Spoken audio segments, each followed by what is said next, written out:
But anyway, right now I'd really like to introduce Andrew McIntyre. Stephen refers to him as the research guru, but many of you will know that he has also curated the 21st Century Arts Conference for the last 5 years, and he's going to come and talk to you about levels of engagement and audience capital. Andrew.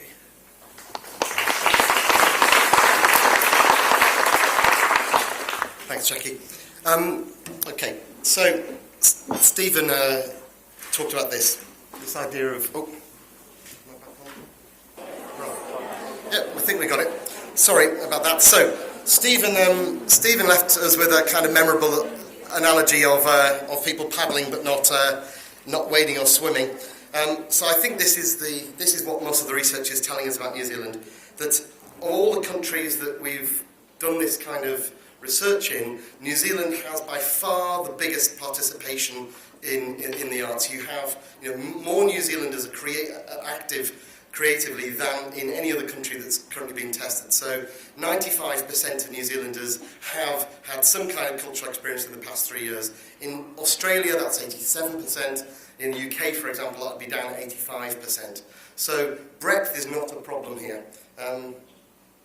So breadth isn't a problem. What the challenge is for us is depth. We need to get all of those people who are having one art experience 2 years ago to have another one, not wait another 3 years before they do it. We need all the people who have latched onto one art form or one venue to branch out from that and try new things. We need them to start to feel part of our organisations, not just occasional users of them. And that's basically, I suppose, what we're trying to get at when we talk about building audience capital. That we have to move from the audience as occasional customers of the arts to actually the audience as a community around our arts organisations and engaged with the arts and with us. There we go. So it's not a question of breadth, it's a question of depth. Let's see if I can recover. So, in other words, by deepening engagement in the arts, we are building audience capital. Audience capital, if you like, is the total value of the audience's investment in our organisation. It's the investment they make and the stake that they hold. The greater the audience capital, the easier it is for an organisation to attract, retain and grow audiences.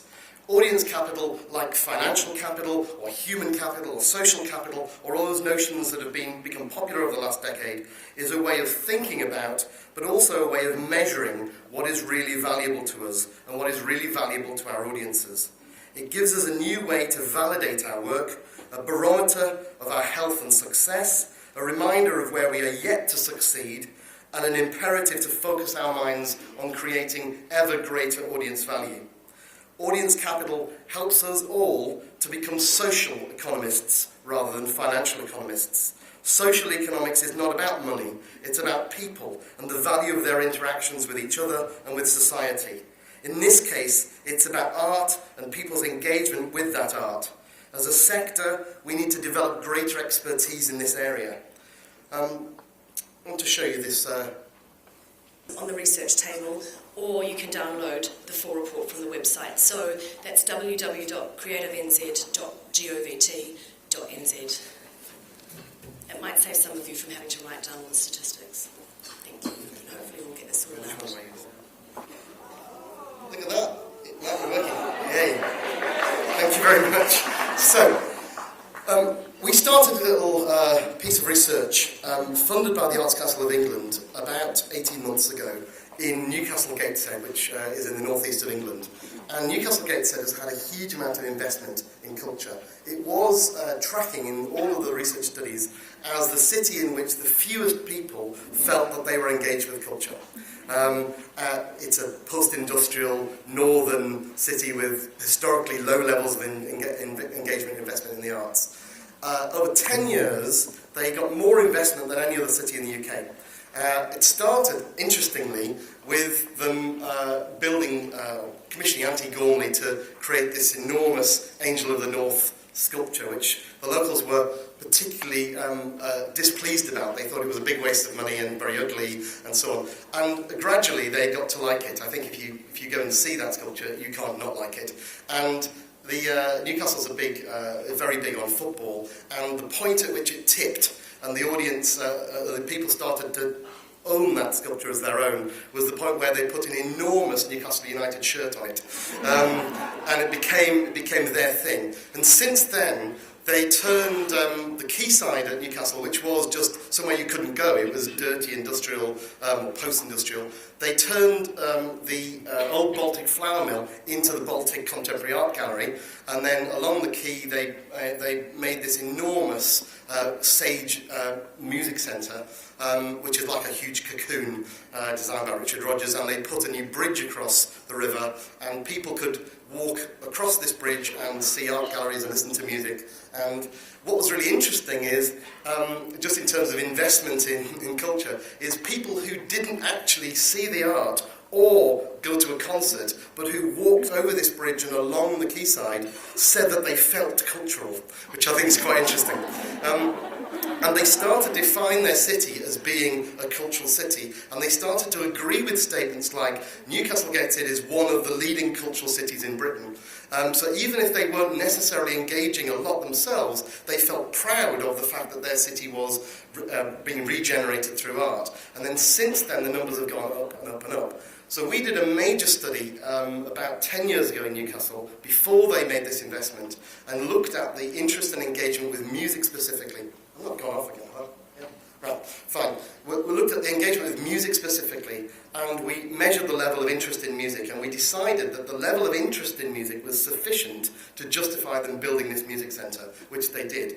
And last year we went back and repeated the research. What we found wasn't that the music centre had managed to penetrate this potential market and that it actually got more people to come. We actually found that the market for music, interest in music in the region, had grown by 12%. Or actually not even grown by 12%, 12% more of the population now define themselves as interested in music than before this thing was built. So the investment in and making culture a part of everyday life was clearly having a huge impact in this city. So money went in, and they said, what happens if instead of all working separately, you all work together? What happens if instead of saying, this is my audience, my list, you can't have them, what happens if we actually start to see the audience as one audience, that we're all trying to grow together? And so they approached us with this model, a very simple model, and they said, look, this is how we're seeing our world. There's all these potential attenders out there that are not yet engaging with us.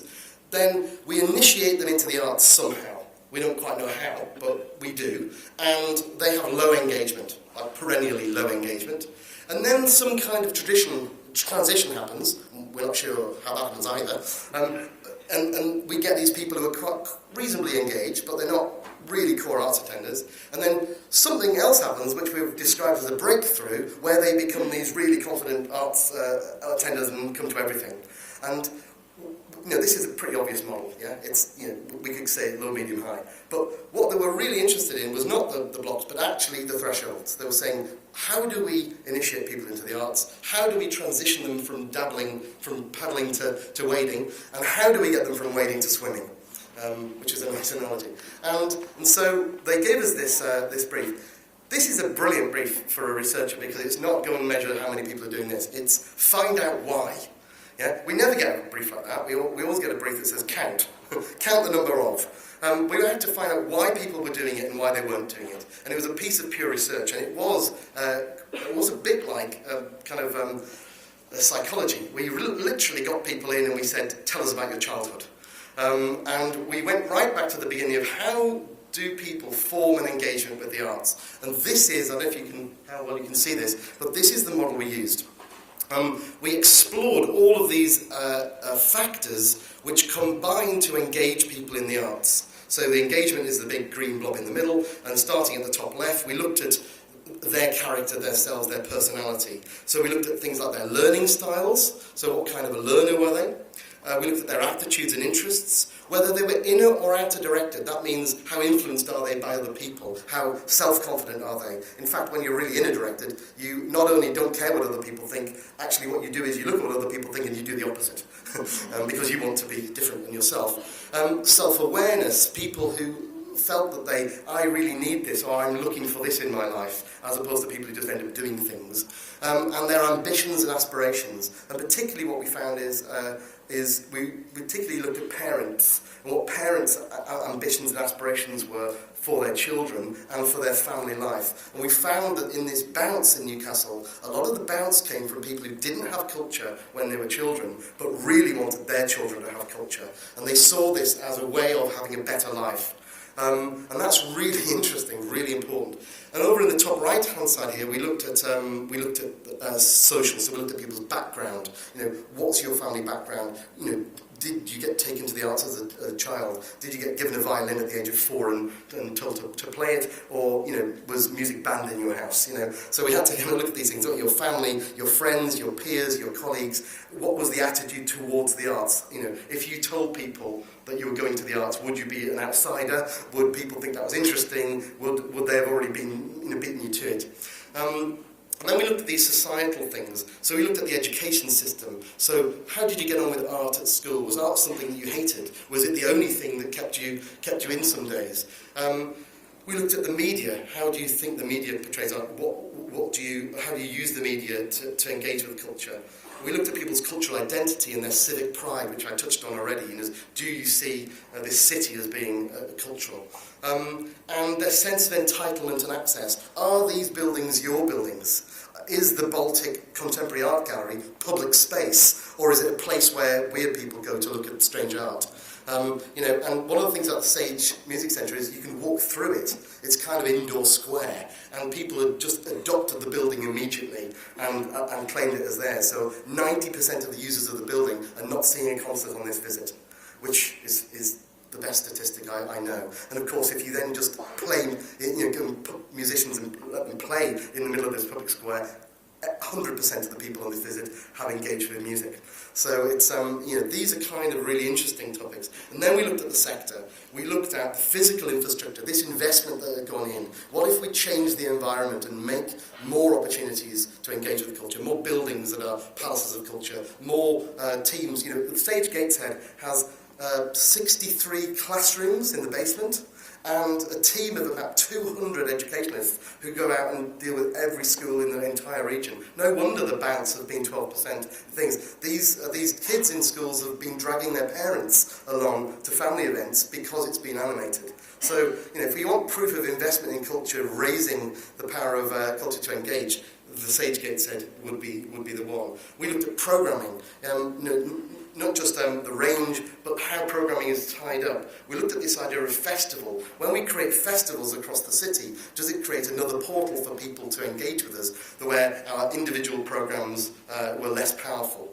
And we looked at communications. How do you know about this stuff? How do you find out? How effective are we, or how ineffective are we at communicating? And all of these factors came together to shape people's engagement with the arts.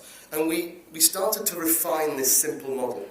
And this is what we did. Again, we started with the potential attenders, and we looked at how do they get off, how do they get to first base, how do they start? So we looked at this, and we found that there was a group of people. These are kind of not segments. They're not ways of thinking. They're actually habits. They're behavioural states that people get stuck in, because people do get stuck in these habits unless something moves them on, and they can slip out of them backwards, or they can jump over the threshold forwards. So people, we call this group treaters. These are the people who were occasional toe dippers. They were the people who were just doing the occasional thing. They had no plan or sense of when they might next do it. But their life, if they look back 10 years, they could point out these little occasions where something had conspired to get them to do it. But they were not in any kind of pattern. And then people had progressed on to become what we call creatures of habit. So these are people who'd found a local venue or a thing they particularly like, and that thing could be quite specialist. It could be brass band music, or it could be we like to go to the big musicals when they come, or it could be we particularly like the art gallery because they've got this good thing for kids. But that's all they did. It's interesting with pantomime. We found that 72% of the adults who took their children to the pantomime said that they hadn't been to the theatre because they didn't regard it as having attended the theatre. Even though it was in a theatre, they regarded that, no, we haven't been to the theatre. We took the kids to the pantomime. So it's quite interesting, isn't it? You know, we've got them on the database, we see them as theatre goers, they don't see themselves in that way. So these people have got like a one-dimensional, one-eyed connection with us, but they will keep doing it. And they're quite happy. They're not saying, I wish I could do more, they're just saying, we do this. And they're stuck there. Most of the communications we are aiming at them are missing them by a mile because they're just saying, no, we do this. This is what we're doing. I'm not interested in your brochure about lots of other things somewhere else. And then people, this is an interesting group. We call this group cautious gamblers. These are the people who constantly, they're a bit like the creatures of habit, and they have something that they do regularly.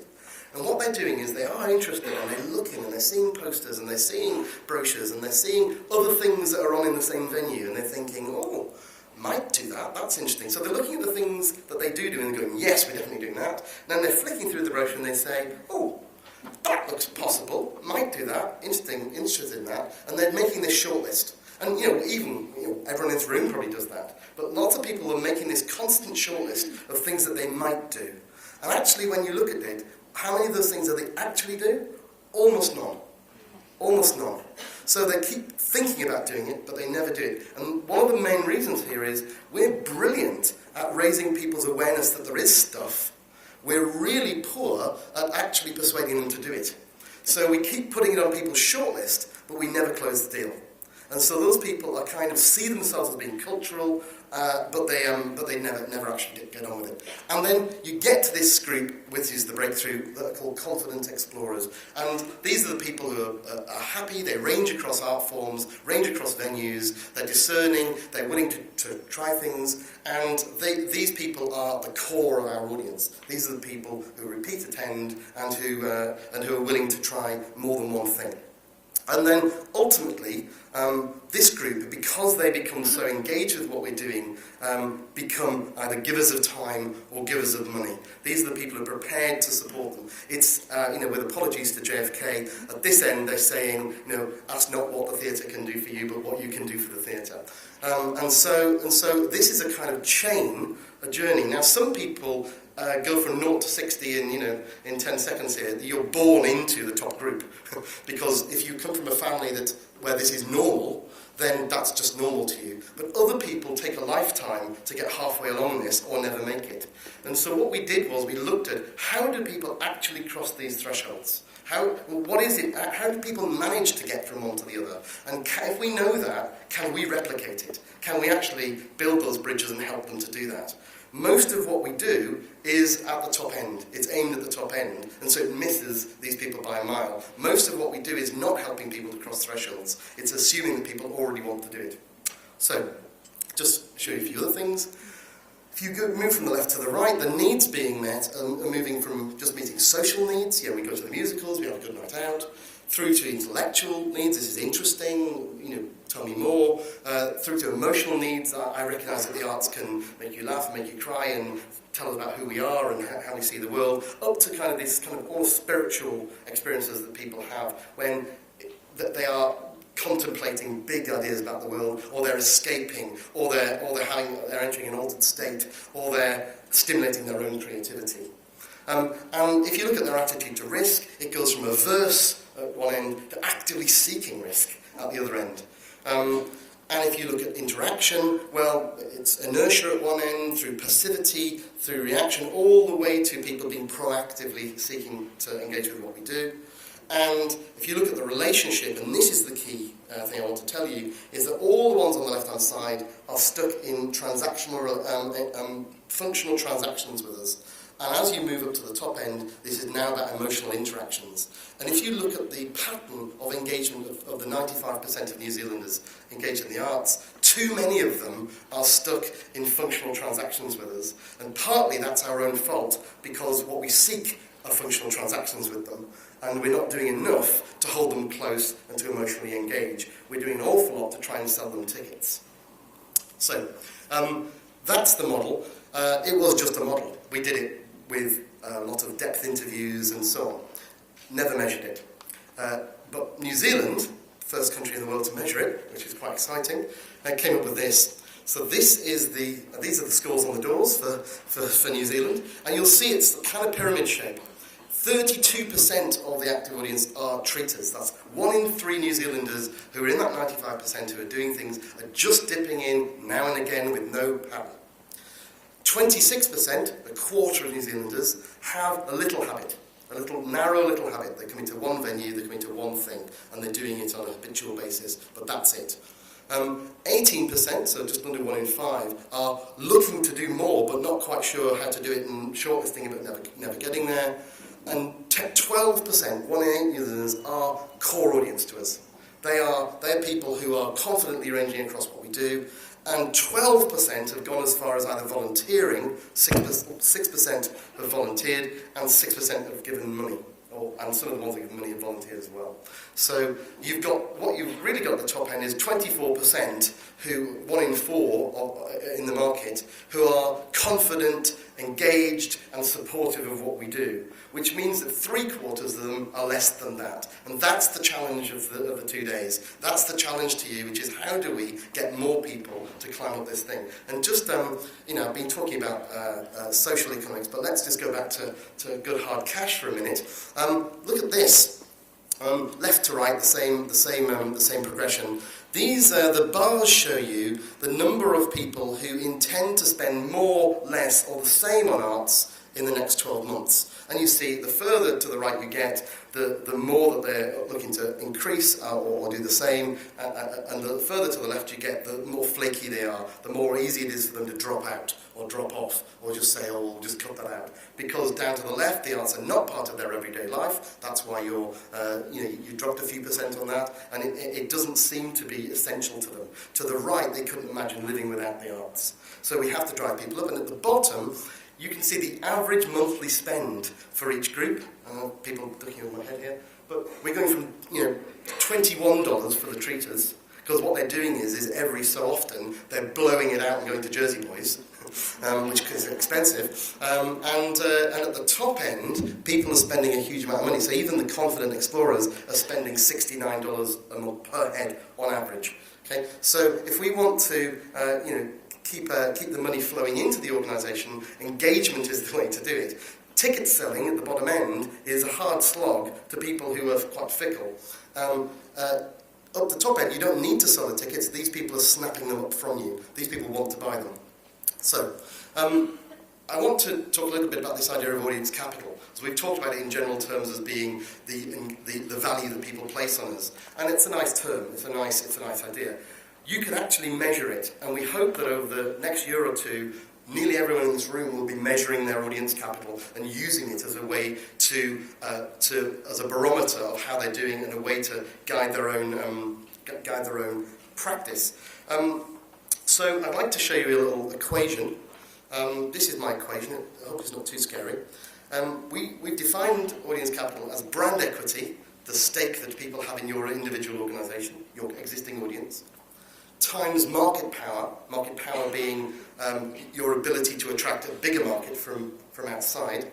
And if you do that equation, if you can come up with a value for each of these things and multiply them together, you get audience capital, so we can measure this.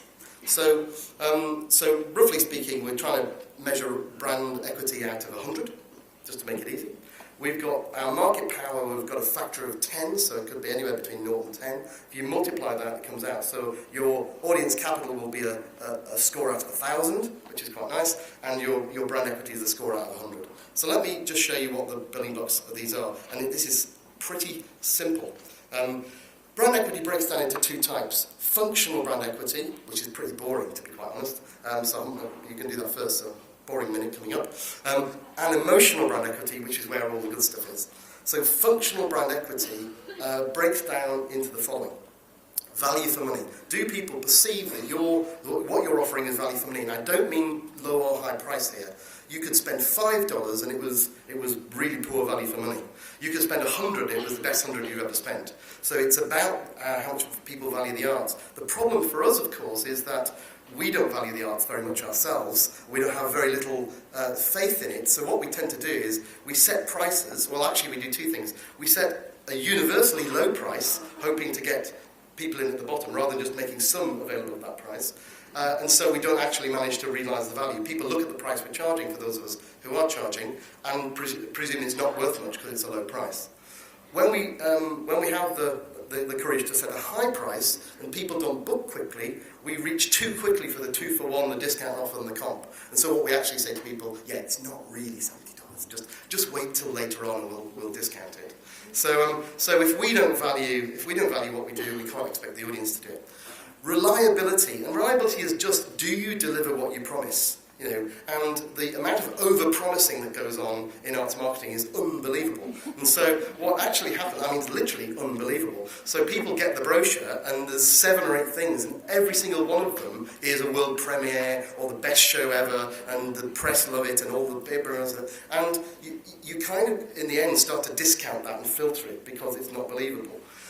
And so a lot of you will be putting on art that's contemporary, or you haven't even seen it yet, or it's improvised, or whatever. And they're saying, well, how can we be reliable because the nature of what we do is experimental? Well, what you can do is you can promise an experiment. You can promise that it's going to be dangerous. You can promise it's going to be unpredictable, and then it is. And then that's what you're delivering, what you're promising. But if you tell people you're doing Shakespeare, and then it turns out to be set in the future on the moon, people might be a little bit upset. So you have to actually disclose what it is we're doing, and engage people in the idea of it, and not have a gap between promise and delivery. Professionalism isn't about being slick and corporate. It's just about looking competent. If your theatre routinely starts 20 minutes late and doesn't finish till after the car park is locked, or routinely garbles the tickets and you have to spend hours sorting them out, or routinely sends you 3 letters with 3 different spellings of your name, then we look like we couldn't organise a drinks party in a brewery. So we just need to be good at what we do. But actually we can be human at what we do. We don't need to be corporate and slick.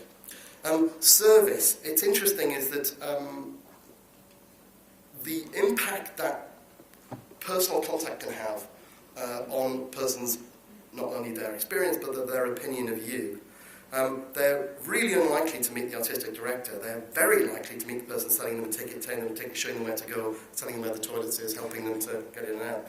If those people are, undervalued, uninterested, poorly briefed, poorly paid, then don't expect people to have this warm feeling about you. Those people might not even work for you. They might work for someone else. And so you need to have material interest in how that works. Facilities. Let's not talk too much about that, but, I went to a play recently where it really overheated, and they just came round and gave everybody a bottle of cold water, which was fantastic. And you're thinking, well, they're thinking about this. It's an old building, hasn't got air conditioning, but they're looking after us. And convenience, can I book a ticket when I want? Can I get there? How easy is it to park? The number of orchestral audiences who don't want to come out in the dark in the winter and don't know, worrying about whether they're going to be able to park their car or whatever is huge. If you can sort that out, we worked with an orchestra that offered car parking as part of the ticket, and they put 24% on their ticket sales just because they packaged it. So straightforward stuff. Not all it's easy to do. You're not going to win people's hearts and minds with this stuff. You might put them off. So it almost becomes a necessary minimum to be able to do this stuff. Let's get to the good stuff.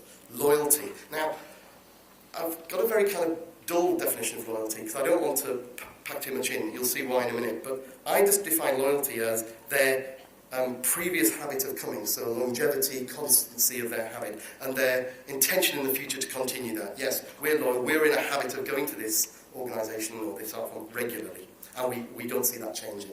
That's what I define as loyalty. The number of people doing that obviously has an enormous effect on your visitor numbers. Trust. So trust is whether they believe what you say. It's interesting. We work with an organisation that routinely published bad reviews as well as their good reviews. And people's trust score went north really quickly because it wasn't. They felt, yes, this is honest. It's like information. It's a discussion. It's not. They're trying to sell me something. So being able to believe what you say, or feeling that they're in a conversation with you and that you're not talking at them through a megaphone, is what leads to trust. Preference. This is where you're one of their favourite things, or they would prefer to see it with you, by you, or at your venue than somewhere else. It's the thing in a city where people don't say what's on, oh, it happens to be there. They actually say what's on there. What are you doing? So that's what we mean by preference. This is the Holy Grail, willingness to follow. I wouldn't normally have chosen that, or go to see that, or do that. But if you tell me I should, or you recommend it to me, you encourage me to go, okay, I'll do it. Your ability to lead the audience is absolutely at the epicenter of brand equity. If they don't have that level of engagement with you, then you are literally selling everything from scratch.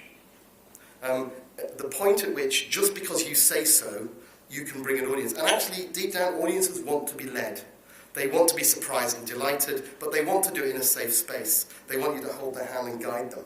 And if you keep serving up what you think the audience already wants, you will bore them. And 2 or 3 or 4 seasons later, they will stop coming. So you actually need to excite them. This sense of belonging, is this shiny place that's amazing, but it's not ours, and we're lucky to be allowed to go there? Or is it mine? Do I feel connected to it? Do I feel part of it? Do I feel like I want to advocate on its behalf? Or is it just something that we consume? And finally, this desire to support. We need to support this organisation or this thing, because otherwise we'll lose it. And we should be putting our hands in our pockets, and we should be telling other people, and we should be helping them out by doing whatever it is they ask us to do. These are the kind of things that build communities around our organisations, rather than just lists of customers.